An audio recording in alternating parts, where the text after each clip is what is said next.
Oke, jadi kita mulai mendekat ke arah Ka'bah. Kalau kita lihat suasana di pagi hari setelah sholat subuh, memang banyak sekali para jamaah yang menyempatkan untuk melaksanakan tawaf sunnah maupun mengerjakan ibadah umrohnya. Ini yang di sudut sebelah sini yang ada garis warna emas, itu adalah rukun Yamani yang memang disunahkan kalau seseorang itu ketika tawaf disunahkan untuk mengusap rukun Yaman tersebut. Dan apabila tidak bisa mengusap pada sudut tersebut, maka tidak perlu berisyarah sebagaimana yang kita kerjakan ketika berada di sudut Hajar Aswad. Kemudian kita coba lebih mendekat lagi. Suasananya cukup padat ya, jadi jalannya pelan-pelan kalau mau merapat menuju ke tempat yang ada semakin mepet dengan Ka'bah. Kemudian itu di depan kita ada polisi yang sedang berdiri itu di situ. Nah, itu adalah askar yang ditugaskan untuk mengkondisikan jamaah yang mau mencium ke Hajar Aswad. Jadi polisi-polisi tadi ditempatkan di situ secara bergantian dan akan berganti shift jaga setelah 1 jam. Jadi shiftnya itu 1 jam 1 jam. Nah, di titik ini adalah titik Hajar Aswad yang biasanya di sudut-sudutnya itu ada tulisan Allahu Akbar. Nah, ini Hajar Aswad ya, luar biasa ramai. Nah, ketika melaksanakan ibadah umroh maupun tawaf sunnah, itu disunahkan ketika lewat tempat ini untuk istilam, yaitu mengangkat salah satu tangan ke arah Hajar Aswad, kemudian berkata Bismillah Allahu Akbar. Kemudian yang selanjutnya ini adalah pintu dari Ka'bah. Jadi kalau kita lihat daun pintunya itu terbuat dari emas, kemudian dilapisi pula dengan penutup atau selambu Ka'bah yang juga berjahitkan dengan benang emas.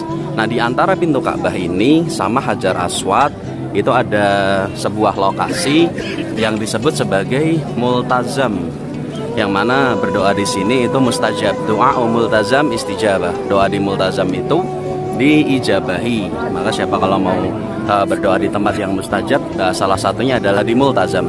Itu antara Hajar Aswad dengan pintu Ka'bah itu luasnya kira-kira hanya 2 meter atau 1,5 meter. Jadi kira-kira muat untuk berdoa sekitar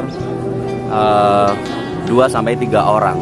Kemudian disunahkan ketika berdoa di situ itu adalah dengan menempelkan kedua telapak tangan dan pipi sebelah kanan, kemudian berdoa kepada Allah. Ini ya. Kemudian kalau kita mendekat ke arah sini, ini adalah Maqam Ibrahim.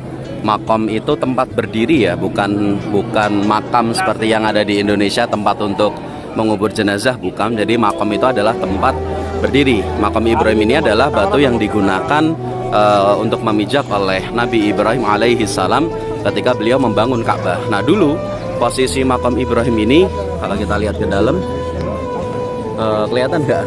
Kayaknya nggak kelihatan nih. Nah, itu ada kayak bekas telapak kaki ya. Yang jelas posisinya ada di situ. Cuman kalau telapak asli yang footprintnya itu udah nggak ada, karena memang dulu ketika belum ada penutup ini tuh Maqam Ibrahim diusap-usap sama orang sehingga terkikis dan footprintnya itu menghilang. Nah, dulu Maqam Ibrahim ini itu letaknya ada menempel di Ka'bah. Kemudian di zaman Umar bin Khattab itu dimundurkan karena mengganggu orang yang tawaf. Karena memang ada sholat sunnah tawaf, yaitu di belakang Maqam Ibrahim. Dalam Quran terangkan wattakhidhu min maqami Ibrahim musalla. Kemudian di situ oleh Umar bin Khattab dimundurkan karena mengganggu orang yang tawaf. Karena di situ bertumpuk antara orang yang tawaf dengan orang yang sholat sehingga kurang kondusif, dan akhirnya sama Umar bin Khattab dimundurkan posisinya jadi sejauh ini. Makam Ibrahim ke Ka'bah jaraknya jauh ya, bisa hampir 7-8 meter. Jadi kalau dilihat emang tangannya Nabi Ibrahim panjang, kan beliau bukan Manki Deluvi, jadi nggak masuk akal gitu loh. Memang ya jawabannya adalah karena memang lokasinya itu dipindah. Jadi makam Ibrahim itu memang dulunya adalah nempel di Ka'bah, kemudian sekarang dimundurkan di zaman Umar bin Khattab. Kemudian yang ada di sini kita coba lebih mendekat lagi. Kondisinya lumayan ramai ya. Ini adalah Hijr Ismail. Hijr Ismail ini adalah bangunan yang berbentuk setengah lingkaran, kira-kira seperti ini. Kemudian ada seperti tembok yang tingginya sekitar seukuran dada manusia. Kita lebih mendekat lagi. Ini ada lampu penghias 1, 2, 3. Ini ya. Ini kalau kita lihat temboknya itu setinggi dada. Terus apa yang kita lakukan di sini? Jadi memang ada sunnah bagi orang-orang yang mau untuk sholat di dalam Hijr Ismail. Jadi dulu Aisyah pernah meminta kepada Nabi, wahai Nabi, saya pengen sholat di dalam Ka'bah Nabi. Kemudian sama Nabi disarankan untuk sholat berada di dalam Hijr Ismail, karena memang 6 dhira' ke belakang atau sekitar 3 meter ke belakang itu di bagian Hijr Ismail ini adalah pondasi asli dari Ka'bah itu sendiri. Dulu di zaman Quraisy kuno sebelum nubuwah, sebelum terutusnya Nabi Muhammad, Ka'bah itu bentuknya agak persegi panjang. Kemudian di zaman Quraisy, karena Ka'bahnya sudah mulai rusak dan perlu renovasi, akhirnya dibangunlah kembali Ka'bah itu.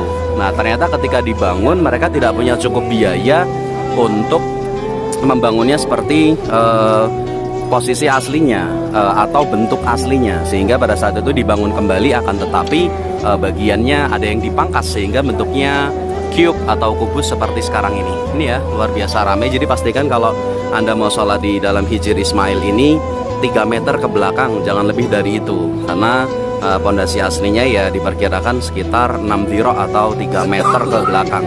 Kalau lebih dari 3 meter ya ada kemungkinan tidak ittiba pada sunnah yang dicontohkan. Kemudian ini kita mendekat ke arah kiswah Ka'bah. Kemudian kita sudah sampai di rukun Yaman lagi ya. Lumayan cepat. Jadi ini rukun Yaman memang disunahkan untuk diusap. Oke, mungkin sedikit itu yang bisa kami laporkan tentang kondisi terkini dekat dengan mendekat ke arah Ka'bah. Barakallahu fikum. Assalamualaikum warahmatullahi wabarakatuh.